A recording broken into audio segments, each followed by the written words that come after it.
Good morning YouTube and welcome back to the channel, and today inside my office stroke vlogging area. Now the reason for today's video is I've had many questions on why I got rid of the S2000 and what was the reason for it, where is it now. So hopefully in this video I'm going to go over all that for you viewers at home, and we're going to talk about how this car ended up owing me £206.50. We won't talk about the labour that I put into it, but stay tuned and I hope you enjoy.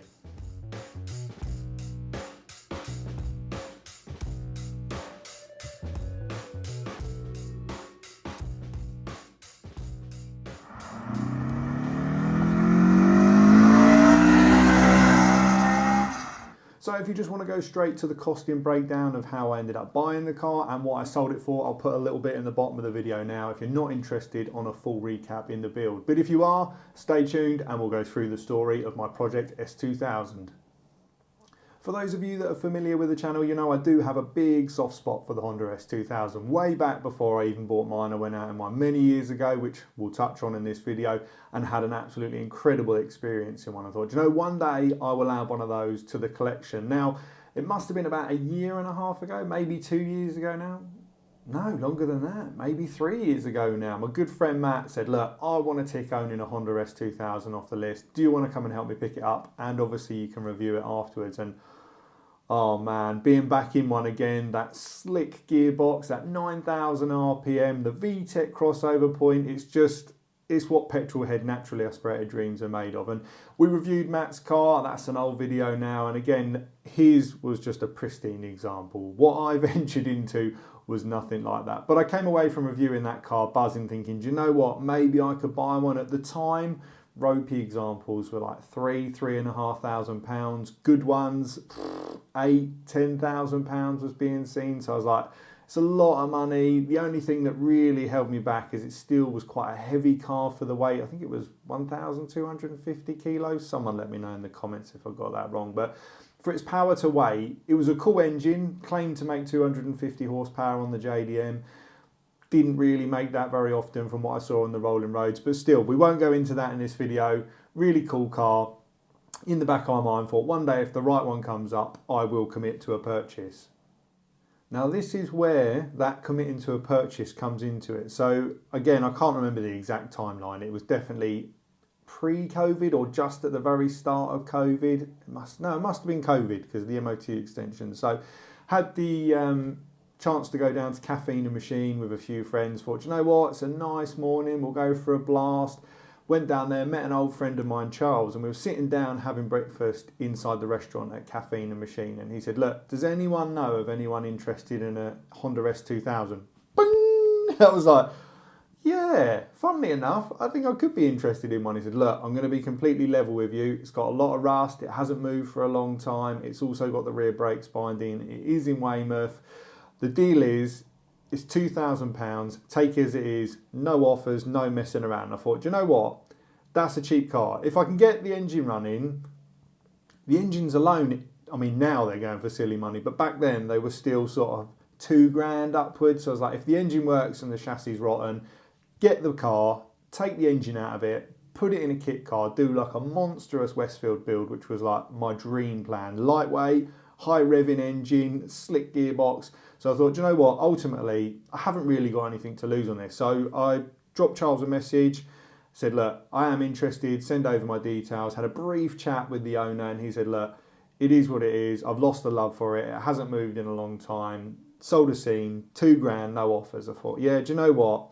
That's worth a punt. And I said to him, look, can it drive? And he said, ultimately, it ain't in a great way. The MOT's expired, you're going to have to get it recovered. I'm thinking, oh, Weymouth, more expense, it could be a lemon, I need to go and see it. So Matt, my good friend, kindly offered to take me down there. We put a jump lead on it, fired on the button. I was like, do you know what? This will drive. And he said, well, you can't drive it. The MOT's expired, I said. Thanks to the COVID extension, 6 months extended on there, the car had valid MOT. So I literally insured it, taxed it, drove it back. For those who saw the first video on it, which I'll include at the end in the link if you want to watch it, it was, oh man, the brakes were grinding. It was cutting out at traffic lights because unfortunately where the battery was so depleted, it was just causing havoc with the electric. So on the S2000, when you take the negative lead off for a couple of minutes, it does like a soft reset on the ECU. So obviously because the battery wasn't connected, it was, yeah, you pull up to junctions, you'd hear it start chugging. And if you got it just wrong at the point where you went to pull away, it'd cut out. I had to get Matt to come back to me, jump start the car again. Long old drive. But once we got it back, got a new battery in it, that problem all went away. So before I move on from the collection, the real deal swayer was, it turned out that the car was a JDM, which Charles advised me, my friend who put me in touch with the seller, that it was a JDM, so it had slightly higher compression. For those that don't know, Japanese domestic market, so it sold to the Japanese market. Slightly higher power because it ran higher compression because they have a higher octane fuel. So cool car. And the real icing on the cake was that it came with a hardtop. Now, we're going to go into this later in the video, but at the time, hardtops themselves were 1,000 to 1,200 quid. So I was like, it's going to pay for most of it. This is a no-risk buy. The owner wants it gone. I'm happy to roll the dice on it, even if there is quite a bit of rust, as we saw in the intro video. But I'm willing to have a play with this and see how we get on. Something to keep me busy for the weekends as well, and something that I thought was going to be really good for the channel, but maybe it was my editing, the office build where I was doing the blogging. It didn't go down very well as a build series. But still, I had fun with the car and we collected it, took it back to Matt's house. He ended up blowing half of Weymouth out the arches because it was just full of sand. And then I thought, you know what, I've just got to get this home, give it a proper inside clean and see what I'm working with here. Because for me, it just looked a state. And everyone that came over was like, what on earth have you bought? And I was like, have a little faith. So as I mentioned, and as you're going to see with the costing, it's easy to go, blimey, that is a cheap car. But you do need to bear in mind that obviously I put a lot of hours into this, a lot. And I don't just, I loved it. I really enjoyed the tinkering, loved learning about the car. There was obviously a lot of rust in there that I had to cut out the arches. The boot floor was rotten as well, which I've documented in the series. So it wasn't obviously a plug and play project. It did need some fabrication work. Dare I admit it, above my experience level because I'm not a welder. So it was something that, as the new owner's done, it's going to take it on and go over and give it a proper sorting out because it will be a fantastic car. Like I say, being a JDM, being the black, it did look the part. But ultimately, if you was to have bought this car and taken it to a garage to get it to the standard where I had it at the end, you would have spent thousands. So why did I sell the Honda S2000? And to be completely honest with you, I just ran out of space. It was a cool car. If I lived up north somewhere with a huge barn where I could store everything and tinker with it when I fancied, it would have been in the collection for many, many years. But the problem is I've got an access down the side of the house. It's tight enough getting my Renault Sport Clio down there. The S2000 down there was a super squeeze, and I still can't believe I didn't do any damage to it. It's just to fold the mirrors in. It was so narrow to get down there and then climb out of it. With the M cars as well, it was just unrealistic. Living just on the outskirts of London, I didn't have the space for it. And I did go back and forth with the idea many times, could I sell another car? And ultimately, the Clio's a lot closer to my heart because of what I did with them many years ago. I couldn't bear the thought of letting that go, so I thought, it's going to have to be the S2000 that leaves. And I do think, like, we've got a recession coming now. We're in October 2022. I think Christmas side onwards for 2023. It's not going to be clever in the UK. I mean, I've seen it with the M cars. Everything is starting to come down in price. And those that aren't coming down in price are just relisting for sale and for sale. But when we get through this dark stage that's unfortunately on the way, I do think the S2000s are going to be worth an absolute fortune. I think you'll be looking at rotten examples at £10,000 and pristine ones £30,000, £40,000 in 2 or 3 years' time because they just don't make stuff like that anymore. And if you've got one with 10,000 miles on it that's showroom condition, people will pay over the odds to have that experience of a naturally aspirated car again. I mean, I've driven newer stuff now. Yeah, it's faster, but it doesn't have that magic for me. It doesn't. It just loses like that intake noise, the manual shifting of a proper gearbox. And don't get me wrong, there are other cars with good gearboxes, but the price spectrum for like a gated gearbox now in like an Audi R8 or something is just an absolute fortune in comparison. So I do genuinely believe that years to come I'll look back and go,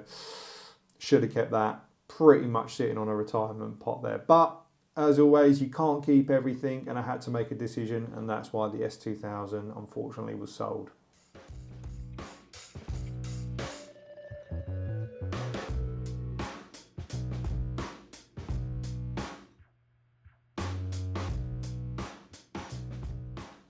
Another thing I have to be grateful for on the build is obviously with the powers of YouTube, I was contacted for a sponsor on the video. So a company called Max Peeling Rods sent me out a set of their coilovers, openly admitted they were budget. My rears were completely shot and leaking, so they were never going to pass an MOT. And I did also want to drop the ride height with the new wheels and obviously the increased arch spacing I've done with the wide arch kit. And do you know what? And I'm not just saying it because they sponsored that video, because that video is done now, but for the money, I think at the time the kit retailed at like £230 and I was expecting utter garbage to turn up. And I was generally impressed with them. Like, don't get me wrong, they're not at the level of I am with like the Olins or even the Bilsteins I've got on the Clio. But for the money, for the use I had out of the car, I certainly couldn't complain, and it allowed me to get that nice look that I wanted from the finished product. Okay, so on to the expenses. I keep track of all the expenses I do on the car. I don't count road tax or fuel or insurance. I know what the insurance is, but it's just for me so I know where I stand with the build. Some people say, oh, you can't get petty and caught up on it, but it gives me a good look back on the car. And if I sell it, I can go, well, do you know what? This is what it owes me. Do I really want to let it go? So for me, yes, I've kept track of the cost, and we're going to go through all that now, which is on the iPad. Okay, so the big one.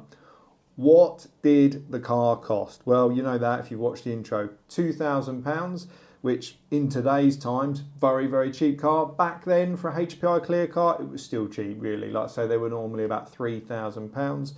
I then ended up buying a decat pipe for £30. Now, I'm not a fan nowadays. I used to of decatting cars because they do smell. Like if you're opening something out the boot, you end up getting the vapours on you. It doesn't smell very nice. Like the Clio makes me borderline nauseous if you're around the back of that. And also the aggravation with refitting the cat for MOT. But we'll come back to why I bought a decat pipe for £30 in a little while. So the next experiment that I had to play with was trying to improve the air intake temperatures. Now for the S2000, many swear by the stock airbox. The only problem is it doesn't make a great noise. And to be honest with you, it doesn't have a great cold air intake. So I mucked about, for those that saw in an episode, chopping the airbox lid off, and then we ended up putting foam strip around it. That all fell apart, and then went with a rubber one. And then I ended up putting a NACA duct on the bonnet. And I think that was the best solution because it sounded awesome and it gave me a nice cold air intake as well. Now the cost for that, so the original heat shield parts, £18. The airbox foam, which was a fail, £10. The gold film, for those that saw, I went with all that gold malarkey. Again, it failed, but £6. And then went with the rubber trim round the top of the airbox, and that was only £4 off eBay. So that was a nice solution. The rear fenders, so these were brand used. So I bought them from a guy on Facebook Marketplace. He bought them, decided that he didn't want to chop all his rear arches apart, and I got those for £50. And I think at the time, they're like a pattern one, but they're normally like 120 quid. So that was cheap. And then did the primer and paint for the arches. That was 14 quid, rattle canned it in the garage, a little bit ghetto, but it actually looked pretty good. And the NACA duct for the bonnet was $15.99. So that gives us our total basically for the airbox stuff. Now with the wide arches on there, the standard wheels looked completely lost. It looked ridiculous. I'd have had to have put monstrous spacers on there, and I thought, I'm not really sure what the solution is here. I don't want to put big spacers on there. I'd rather just buy some wheels that are ready to go. But I didn't want to buy a brand new set of wheels and tyres to find out I didn't like them or I had scrubbing issues. So I thought, you know what, the best solution here is to get a set of used ones. And I actually went with a set of rotor wheels. Got them used off eBay, still had plenty of life in the tyres, relatively good condition. £460 for the wheels. So I was pretty happy with that for the wheels and tyres. Managed to get those back, got them on, and the offset looked absolutely perfect with those wide arches.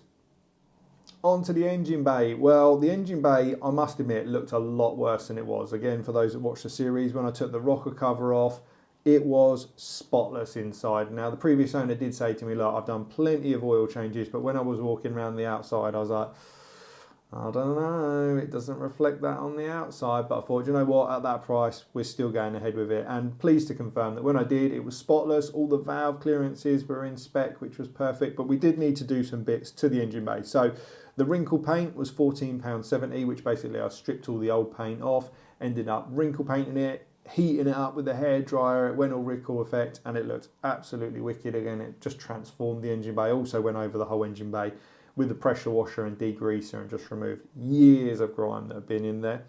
I had a noisy air pump, so ended up putting an air pump resistor in there that was £3.50, just a little block billet thing. New aux belt was £6, relatively straightforward to fit.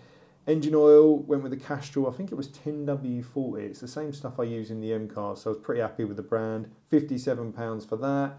Oil filter, genuine Honda, and auxiliary bearings. So again, back on another episode, the auxiliary belt, when I took it off, you could spin the pulleys and you could just hear just an awful grinding noise. I was like, this is going to be a trip to Honda. And thanks to the powers of the S2000 Facebook group, they recommended a place that sells the bearings, so you can just knock the old bearings out of the pulley, put a new bearing in, absolutely silent again. So it wasn't something that was massively noticeable when you drove it, but if it was on idle and with the S2000 on the cable throttle, you could go around to the engine bay and open the throttle and you could hear a very slight whine. And then, pleased to say, once I put the new auxiliary belt bearings in there, that noise had gone. And the final thing for the engine bay, new battery, £43.99, started on the button every time, perfect. So a few other bits around the car, obviously. We haven't gone into the labour because I'm not charging for that, but it would have been huge with the amount of mucking around I did with the arches and fabricating the bits up and doing all the brakes. So we'll go on to the interior part. The seat was £225. Came up with this great idea that I was going to try and make it as light as possible. Single seater, no roof, just be a full-time summer car. Get me used to a Westfield life. The reality is it actually just turned out to be a massive pain in the arse because when you parked it anywhere, obviously you had nothing protecting all the equipment inside, which wasn't designed to get wet. So yeah, hindsight, maybe shouldn't have got rid of the hard top, but we'll go back into that with more detail. But like I say, bucket seat from Bimarco, £225. alley side mounts, £45. Brake rebuild kit, obviously new sliders, pins, and I painted everything, £70. Discs and pads all round, nothing fancy because it was only ever going to be a road car, £185. And the wipers were £16.32. So it's almost getting to the end now. The only final bits, boot floor, £30. For those again who saw the episode, bit sheet alley on the boot floor because ultimately my spare wheel well had just rotted through and I was like, I want it as light as possible. It's not going to have the spare wheel in there. It's not going to have the tools. I'll just plate the bottom of it, seal it, and then self-tapped it all back together. And then that saved me some weight, got rid of the corrosion. Front number plate, £6.50. Rear number plate, £10. 8mm plastic grommets for securing the bumper on, £2.50. MOT, £50, giving the grand total of the car £3,401.50. So now you're sitting there thinking, James, you said it was a £206 car. We go on to the bits that I sold. So, as mentioned, I didn't really want to decat the car, but £675 for the standard catalytic converter. So yeah, that came off, managed to get a used straight pipe, done. Hard top. Now, before I tell you what I sold the hard top for, there is something you need to bear in mind. So the hard top is worth one amount and the fixing kit, it doesn't sound like it's much, but these brackets can add £300 to £500 to the sale. So for me, I was like, well, I'm not going to use the hard top. I'm not going to use the fitting kit. I might as well take the whole lot off and sell it as a bundle. And I sold the hard top and fitting kit for £2,000. Now, there's probably some of you at home thinking, cool, that's some money for a hard top. If I'd have held out, I could have sold it to the States for £3,500. There's a company over there that contacted me and said that's the amount they will pay, but I'd have to put it on a pallet. They'd arrange the shipping, and I was like, do you know what? By the time I put it on a pallet, the size and the weight of it, if it gets damaged or something cracks on it and I have to refund the money, and I just thought, I'll sell it to the UK. But the best advice, if you've got one of those with a fitting kit, just Google hard tops in the States. And some of them go for even more money than that. But £3,500 was what I was offered from this company. And I just thought, do you know what? £2,000. It pretty much gets me out the car at that stage because it was the first thing I sold. And I'm square, so I don't have to worry about if I've got any horrors with the engine or anything. So that went, nice chap picked it up. I think he ended up actually getting it repainted again. But lovely, like the hardtop really does finish them off. Like in hindsight, if it wasn't worth so much money, I would have kept it and it could have stayed on the car. Okay, so moving on to the next items that I sold. Passenger seat. So my driver's seat, unfortunately, it was destroyed. There was tears in the bolsters. It just did not look great. But the good news was the passenger seat looked pristine. I mean, absolutely pristine for the age. And a chap contacted me. I put it up on eBay. I'd seen the red were going for quite good money. Put it up for £200. Literally clicked it within a couple of days. He came and picked it up, and I said to him, what do you need just a passenger seat for? And he said, I'm going back home into Eastern Europe. And he said they can actually cross them over onto the driver's side. Don't ask me, I don't get involved. And maybe it's just the covers.